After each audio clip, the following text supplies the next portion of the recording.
back. So right now our list is a disaster, to be honest, and I want to kind of create a list that looks a bit better and more shiny than what we have right here. Now what I want to do is I want to just start out by actually cleaning up the code, and then I want to kind of start building it up again from scratch so you guys can see some more work from Bootstrap, right?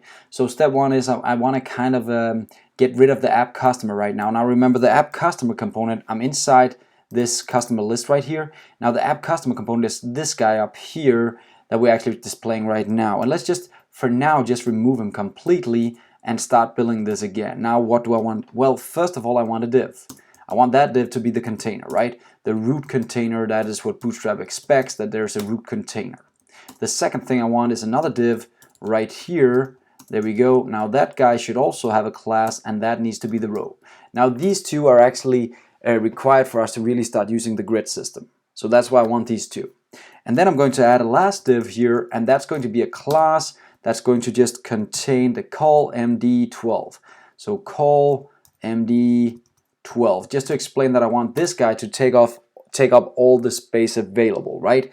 Now the last thing here, I want to kind of add an H2 right now, an H2, and that's just going to display the word customers like this, like we had before. And then I kind of want to add an HR top of button just to have a kind of a header here, even though it's not a real header, but just to have a few lines in there as well, horizontal lines. So what do we have now? Now we have something looking like this, where we kind of have the customer view, right? Now inside this, we want to start adding our list now.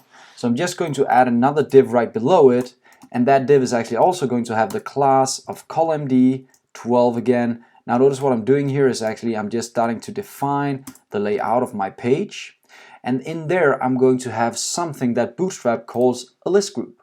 So let's have a look at list groups. Now we can start and do something very simple like this. Let's just try and paste that in there, a very simple list group right here.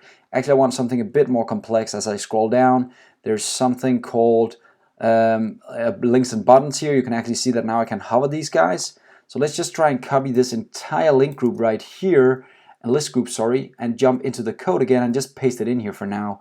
And let's just remove the active here because I don't want this guy to be active actually. Let's try and jump back and actually have a look at what this looks like now. Look at this. Now we start to have something looking like a real list, right? That's a lot prettier at least than what we had.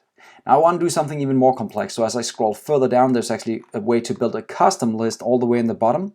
And this is what I want, something like this. So we're just going to grab all of this code instead and paste that in there instead of our small example right here. Now I know I'm pasting code in, and I know there's a lot of information here, but we're going to kind of destroy this slowly and just try to wrap it down to nothing. And let's just say that we're only going to have one list item for now. Let me just hide all the other guys, get them out of the way. And let's also say that this guy is not active right here.